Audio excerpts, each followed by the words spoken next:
ठरलं तर मग या मालिकेच्या 3 मेच्या भागामध्ये अर्जुन सांगत असतो, चैतन्य आपण दोघांनी मिळून हे पुन्हा एकदा प्रूव्ह केलेलं आहे की अर्जुन आणि चैतन्य यांना कुणीही वेगळं करू शकत नाही। ते दोघं जण जिथे एकत्र येतात ना तिथे सगळं काही सुरळीत होतं असं म्हणत अर्जुन आणि चैतन्य आता हात मिळवणी करतात। त्यावेळेला सायली म्हणते, पण सर आता पुढे काय करायचंय? यावरती चैतन्य म्हणतो, करायचंय काय, मी आत्ताच्या आत्ता साक्षीला जाऊन साखरपुडा पहिले मोडतो आणि तिला जाब विचारतो। अर्जुन म्हणतो, ऐक ना चैतन्य, आता आपल्याला असं नाही करायचं आहे। यावरती चैतन्य म्हणतो, नाही आता मी अजिबात ऐकणार नाहीये, मला ह्या साक्षीचं तोंड पण बघायचं नाहीये। अर्जुन म्हणतो, अजिबात नाही, आपल्याकडे फार वेळ नाहीये, या सगळ्यामध्ये आपल्याला आता एकत्र यायचं आहे आणि तिला धडा शिकवायचा आहे, कुणालच्या अपमानाचा बदला घ्यायचा आहे। चैतन्य म्हणतो, आता मी साक्षीला असा धडा शिकवेन ना, तोपर्यंत इकडे साक्षी अस्वस्थ झालेली असते आणि ती विचार करत असते, काहीही झालं तरी मला आता वरती जायलाच पाहिजे। बराच वेळ झालेला आहे, हा अर्जुन काय सांगतो चैतन्याला, उगाच माझ्या विरुद्ध फितवेल वगैरे, म्हणून साक्षीला आता भीती वाटते आणि सगळी सुभेदार फॅमिली तिला थांबवण्याचा प्रयत्न करत असताना साक्षी ऐकत नाही, ती धावत पळत वरती निघतेच। कल्पना तिच्या मागे अक्षरशः धावत निघते, साक्षी साक्षी थांब, साक्षी थांब, पण साक्षी कुठली थांबायला। साक्षी इकडे बाहेर येते आणि चैतन्याच्या दाराच्या बाहेर उभी राहते। चैतन्य चैतन्य असं म्हणत चैतन्याला आवाज द्यायला लागते। चैतन्य चिडलेला असतो, तो रागारागात तिला जाब विचारण्यासाठी बाहेर निघाल्यावरती अर्जुन तसं तोंड धरतो आणि 1 मिनिट ऐक, जर आपल्याला विलासच्या खुनामध्ये पुरावे हवे असतील तर यासाठी हे नाटक करावं लागेल। तिने हे नाटक सुरू केलं होतं ना, लग्नाचं साखरपुड्याचं खोटं नाटक, तेच नाटक तुला कंटिन्यू ठेवायला लागेल। तोपर्यंत आपल्याला तिच्याशी गोड बोलून विलासच्या खुनाचे पुरावे घेता येतील, मधुभाऊंना सोडवता येतील आणि त्यासाठी हे नाटक कंटिन्यू करणं आवश्यक आहे। त्यामुळे आता तिला नॉर्मल उत्तर दे की मी तयार होतोय आणि प्रेमाने दे। पुन्हा साक्षी आवाजते, चैतन्य चैतन्य काय झालं, ऑल राईट, सगळं ठीक आहे का? यावरती चैतन्य म्हणतो, 2 मिनिटांमध्ये मी आटपून येत आहे असं म्हणत तो म्हणतो, डार्लिंग 2 मिनिटात मी येतोय। मनामध्ये नसलं तरी सुद्धा चैतन्य गोड बोलतो अर्जुनने सांगितल्यामुळे। आणि मग असं बोलल्यावरती चैतन्य, अर्जुन आणि सायली तिथले सगळे पुरावे पटापट गोळा करतात आणि सायली पुन्हा आलेल्या मार्गातून खिडकीमधून पुन्हा बाहेर पडते आणि हॉलमध्ये यायला लागते। आता सगळं आटपून झाल्यावरती दार उघडलं जातं। मग साक्षी आत येते आणि का बरं तुला इतका वेळ लागला? अरे बाकी सगळे खाली खोळंबलेले आहेत रे, तुझी वाट बघून बघून दमलेत, चल लवकर। चैतन्य म्हणतो, अगं काही नाही, प्रेस करत होतं ना म्हणून। यावरती साक्षी म्हणते, आता झालं ना प्रेस, चला खाली, सगळेजण खाली तुमची वाट पाहतायत। चैतन्याला खूप राग आलेला असतो, पण अर्जुन त्याला राग कंट्रोल कर, आपला पुढचा प्लॅन खरं बाकी आहे असं सांगत असतो। चैतन्य म्हणतो, आलोच मी, चल। आता मग सगळेजण खाली येतात। अर्जुन एकदा पुन्हा वळून पाहतो, कोणता पुरावा तर राहिला नाही ना, सायली बरोबर बाहेर तर पडला ना, आणि दाराला लॉक करतो। खाली सगळेजण खूप टेन्शन मध्ये असतात, काय झालं असेल वरती, म्हणजे वरती सगळं सुरळीत असेल ना, साक्षीला काही कळालं तर नसेल ना, सगळ्यांना चिंता वाटते। तोपर्यंत आता तिघांना खाली येताना बघून सगळ्यांच्या जीवात जीव येतो। आता साक्षी विचार करत असते, काय झालं, म्हणजे ही सायली वरती पण नाहीये, सायली इकडे पण नाहीये, मग सायली गेली तरी कुठे असा विचार करत ती इकडे तिकडे पाहते। पण तोपर्यंत सायली तिकडे येऊन उभी राहिलेली असते, अस्मिताच्या बाजूला असते आणि चला अस्मिताई पुढे येऊन फोटो काढायला पाहिजेत ना आपल्याला, चला पुढे असं म्हणत अस्मिताला ती पुढे नेते। इकडे चैतन्याच्या मनामध्ये इतका राग असतो, पण अर्जुनने सांगितल्याप्रमाणे सगळं व्हायला पाहिजे म्हणून मनामधला राग विसरून तो आता साक्षी सोबत साखरपुडा करायला लागलेला असतो। साक्षी विचार करते, थँक गॉड, म्हणजे मला वाटलं तसं काही झालं नाही, या सगळ्यामध्ये साखरपुडा संपन्न होतोय, उगाचच मला शंका येत होती। सगळेच जण आता आश्चर्यचकित असतात की जर का अर्जुनने चैतन्याला इतकं सगळं सांगितलेलं आहे तर मात्र त्याने तरी पण साखरपुडा का करतो आहे, नक्की काय आहे हे? सगळ्यांनाच खूप चिंता वाटत असते। चैतन्य म्हणतो, चला साखरपुड्याचे विधी सुरू करूया असं म्हणत विधी सुरू करायला असताना इकडे आता कल्पनाला टेन्शन येतं, नक्की काय घडले, चैतन्याने अर्जुनवरती विश्वास ठेवला नाही की काय असा विचार करत आता इकडे कल्पना चैतन्याचं कडे आश्चर्याने पाहतच असते. तोपर्यंत अर्जुन हळूच सगळ्यांना सांगतो, एक काम करा, काहीच घडलेलं नाहीये असंच दाखवा, कारण मीच चैतन्याला सांगितलेलं आहे हा साखरपुडा करायला. त्याला सगळं पटलेलं आहे, त्याला सगळं समजलेलं आहे, पण आपण त्यासाठी हा साखरपुडा करणं पण महत्वाचं आहे. असं म्हणत आता इकडे अर्जुन सगळ्यांना थोडासा अलर्ट करतो, थोडीशी हिंट देतो की चैतन्याला सगळं पटलेलं आहे, पण तरी सुद्धा तो साखरपुडा करणार आहे. मग फायनली गुरुजी म्हणतात, अंगठी एक्सचेंज करायची का? चैतन्य म्हणतो हो, अंगठी तर एक्सचेंज करायची आहे. मग चैतन्य जीवाच्या वरती अंगठी एक्सचेंज करतो आणि हा साखरपुडा करतो. साक्षी विचार करते, चला फायनली माझ्या मनासारखं झालेलं आहे, जे काय अण्णांनी सांगितलेलं तसं सगळं वर्कआउट होत आहे असा विचार करत साक्षी खुश असते.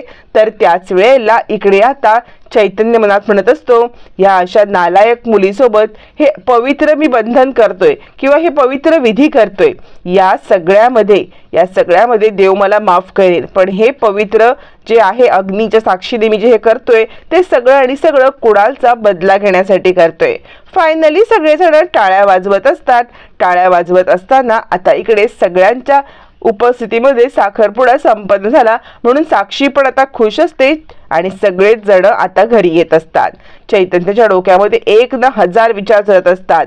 मी आज हा साखरपुडा करतोय खरा, पण यानंतर तुला न मी धडा शिकवणार, म्हणजे शिकवणार साक्षी. माझ्या मित्राचा खुनाचा मी तुझ्याकडून नक्की बदला घेणार. असं म्हणत चैतन्य मनातल्या मनात खूप काही बोलत असतो, पण अर्जुनने सांगितल्याप्रमाणे तोंडावरती मात्र तो आता फक्त आणि फक्त गोडच बोलत असतो. फायनली सगळेजण घरी येतात आणि एकच चर्चा असते की काय झालंय सगळं, म्हणजे हे साखरपुडा झाला कसा? ती विमल म्हणते, काय झालं? चैतन्याचा साखरपुडा नीट झाला ना? यावरती अश्विन म्हणतो, हो, साखरपुडा अगदी छान झालेला आहे. सगळेजण गप्पा टप्पा मारत असतात. त्यावेळेला अस्मिता बाहेर गेलेली असते. अर्जुन म्हणतो, अस्मिता कुठे गेलेली आहे? त्यावरती इकडे आता अश्विन म्हणतो, ती गेलेली आहे बाहेर. अर्जुन म्हणतो, बरं झालं ती बाहेर गेली, हे बरं झालं. मला तुम्हाला सगळ्यांचे आभार मानायचे आहेत, म्हणजे तुम्ही सगळ्यांनी आज जे काही केलं ना माझ्यासाठी, त्यासाठी खरंच खूप थँक्यू. आणि मग अर्जुनला सगळा मागचा प्रकार आठवतो.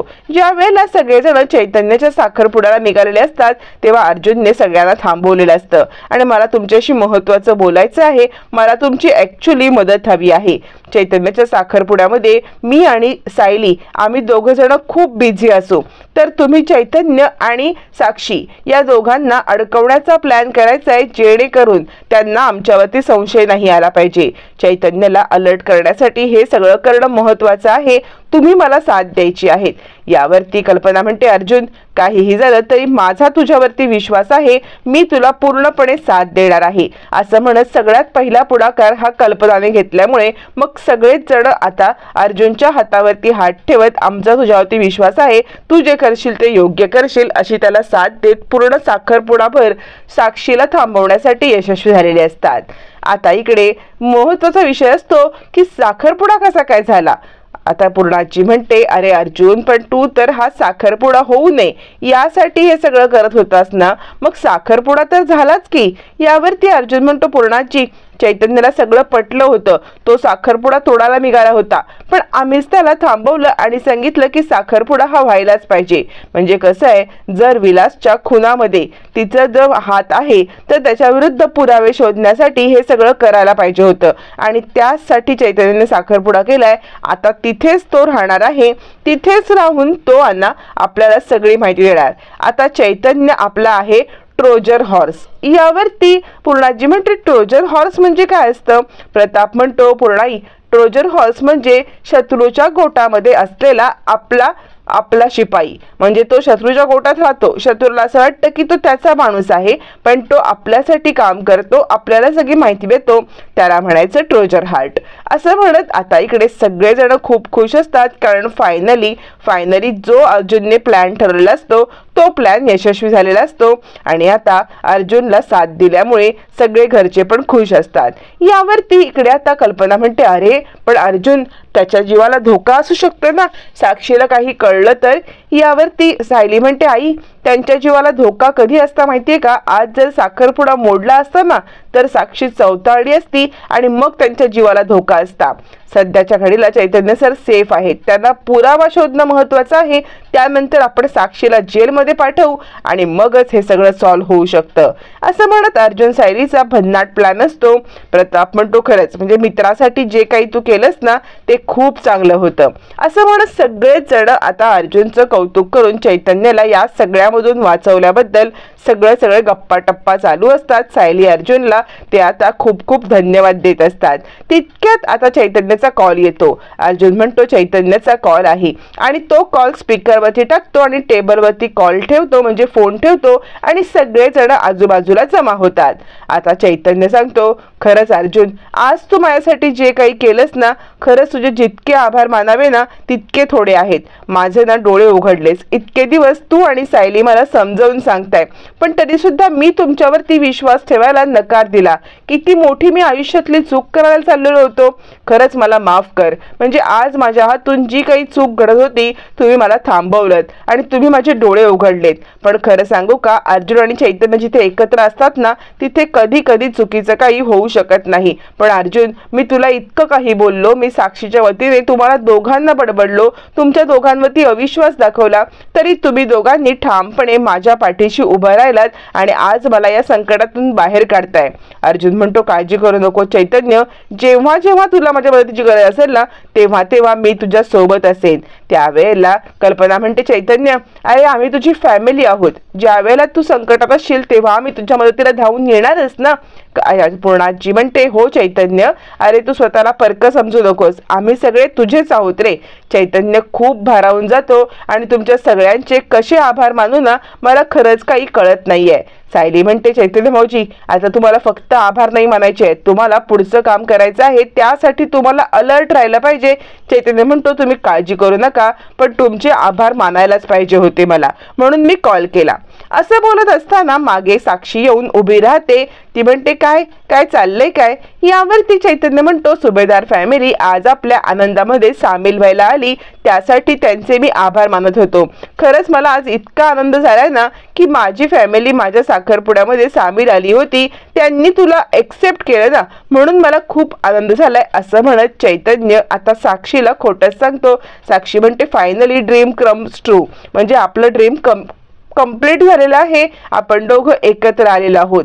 खरंच मला इतका आनंद झालाय ना, असं म्हणत ती चैतन्याला मिठी मारते. आणि आता चैतन्य सुद्धा खोटंच का होईना पण साक्षीवरती प्रेम असल्याचं नाटक करत असतो. साक्षी विचार करते, फायनली साखरपुडा झालाय, अण्णांनी सांगितल्याप्रमाणे एक पाऊल पुढे पडले, आता पुढचं पाऊल टाकायची वेळ आलेली आहे.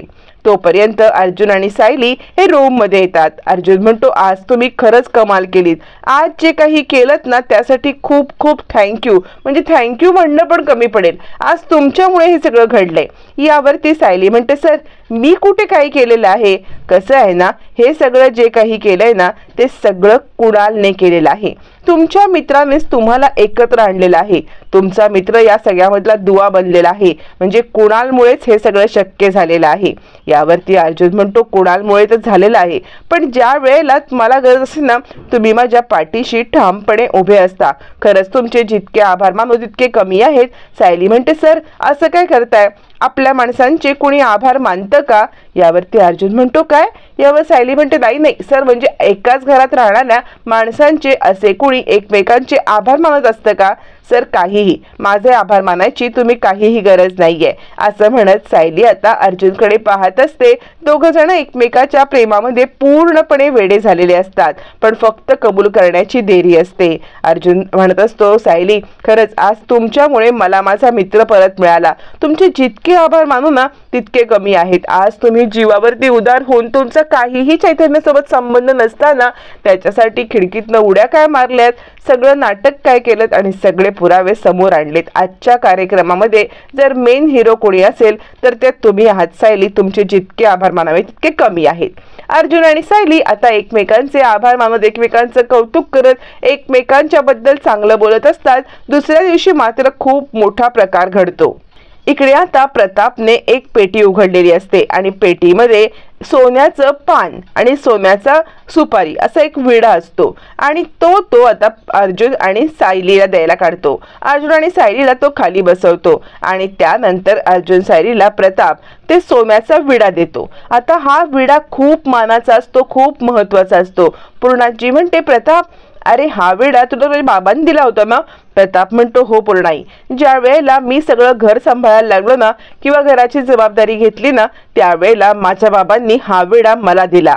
आज माझा मुलगा माझ्या घराची जबाबदारी अचूक सांभाळतोय, सगळी कामं व्यवस्थित करतोय, त्यामुळे हा विडा मी आज माझ्या मुलाला दिलेला आहे। माझ्या बाबांची परंपरा, माझ्या बाबांचं जे काही आहे ते मी पुढे चालू ठेवले, मी ते अर्जुनच्या स्वाधीन केलेलं आहे। पण का कुणास ठाऊक पूर्णाजीला हे पटलेलं नसतं। पूर्णाजीला असं वाटत असतं की हा डिसिजन चुकीचा आहे। यावरती पूर्णाजी म्हणते, पण आज तू जो डिसिजन घेतलास ना तो खूप मोठा डिसिजन आहे, म्हणजे हा मानाचा विडा आहे, साधा सुद्धा विडा नाहीये। प्रताप म्हणतो, हो मला माहिती आहे पूर्णाई, हा मानाचा विडा आहे आणि म्हणूनच मी तो अर्जुनच्या स्वाधीन केलेला आहे, कारण अर्जुन या मानाचा विड्याचा अचूक मान ठेवेल याची मला खात्री आहे। आपल्या घरचा डोलाला सगळा अर्जुन अचूक सांभाळेल याची मला खात्री आहे। पूर्णाजीला हे कुठेतरी पटलं नसतं। पूर्णाजी म्हणते, प्रताप तुझं हे म्हणणं मला पटलेलं नाहीये, कुठेतरी घाई होते असं मला वाटतंय। प्रताप म्हणतो, नाही पूर्णाई, माझा अर्जुनवरती पूर्णपणे विश्वास आहे। अर्जुन या विड्याचं पावित्र्य, विड्याची परंपरा नक्की जपेल। आता अर्जुनवरती प्रतापने विश्वास ठेवलाय, अर्जुन सायलीला या घराची परंपरा जपणारे मानले, पण पूर्णाजीचा अजूनही विश्वास नाहीये। आता पूर्णाजी प्रतापला कन्व्हिन्स करू शकेल का की अर्जुनकडून विडा काढून घे, की प्रताप पूर्णाजीला कन्व्हिन्स करणार? हे पाहणं फारच रंजक ठरणार आहे।